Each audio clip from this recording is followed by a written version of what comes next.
तो बच्चों आज हम डिस्कस करेंगे डीओई की तरफ से प्रोवाइड किए गए मिशन मैथमेटिक्स क्लास 8 के लिए क्वेश्चन ऑफ द डे की वर्कशीट को, जो कि 4/9/2023 डेट के लिए है।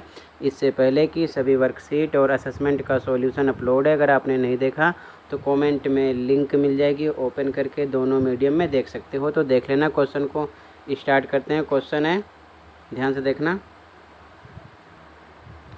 In the given figure, if L1 parallel L2, M is a transversal and angle 1 equal to 135 degree, then find all the other angles।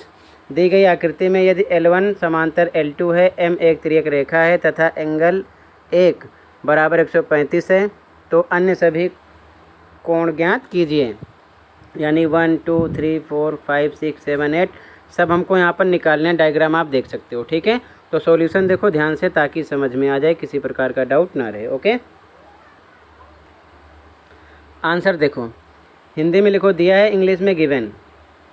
L1 parallel L2, L1 L2 के समांतर है, एंगल 1 135 दिया है, ठीक है ना। ये 135 है। ध्यान से देखो, अब तो हमको 1 2 3 4 5 6 सब निकालने हैं, ठीक है। ध्यान से देखो, तो 1 का पता है, बाकी 7 हमको निकालने हैं। तो ध्यान से देखो, ये क्रॉस लाइन हो रही है।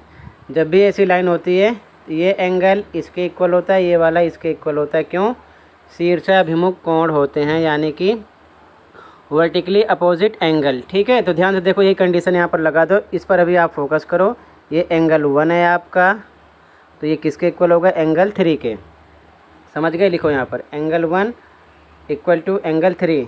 रीजन लिख दो हिंदी में शीर्षाभिमुख कोण, इंग्लिश में वर्टिकली अपोजिट एंगल, शॉर्टकट में VOA, ठीक है। ध्यान रखना, दोनों मीडियम में रीजन जरूर लिखना है, किस रीजन से 135 आ रहा है, ठीक है।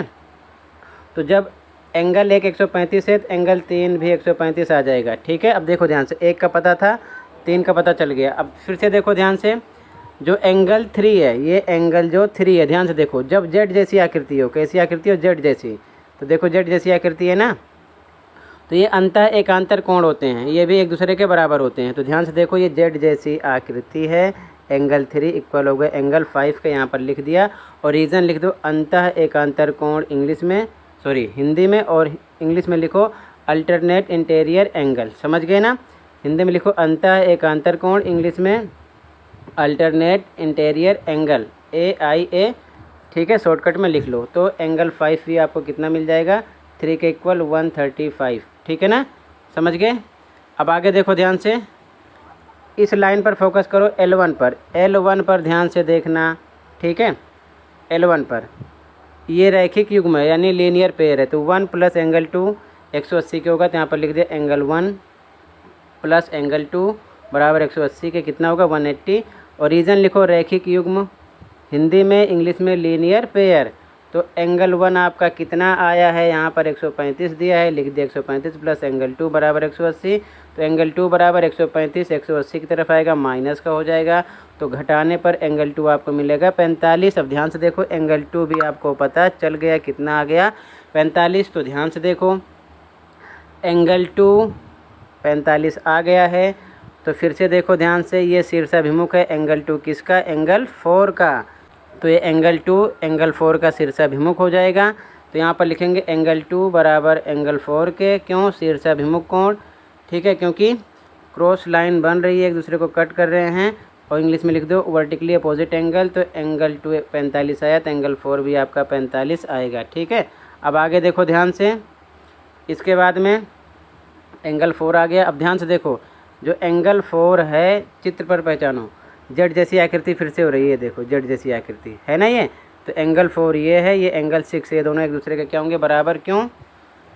अंतः एकांतर कोण, अभी मैंने समझाया, जेड जैसी आकृति होती है, ठीक है। तो यहाँ पर हम लिख देंगे एंगल 4 इक्वल होगा एंगल 6 के, यहाँ पर लिखा गया है, ठीक है। अंतः एकांतर कोण, हिंदी में अल्टरनेट इंटीरियर एंगल, इंग्लिश में लिख दो। तो एंगल 6 भी आपका कितना आ जाएगा? 45, क्योंकि 4 45 आया है, तो 6 भी आ जाएगा, ठीक है। अब ध्यान से फिर से देखो, एंगल 5 जो है, एंगल 5, इस पर फोकस करो। एंगल 5 का शीर्षाभिमुख है कौन सा?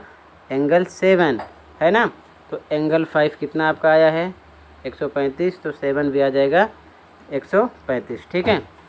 तो यहाँ लिखो एंगल 5 इक्वल टू एंगल 7 के 135, तो इसलिए एंगल 7 भी 135 होगा। रीज़न लिख दो, शीर्षाभिमुख कोण, हिंदी में इंग्लिश में वर्टिकली अपोजिट एंगल, ठीक है। अब इसी प्रकार एंगल 6 पर देखो, एंगल 6 जो है ये शीर्षाभिमुख किसका है, एंगल 8 का है।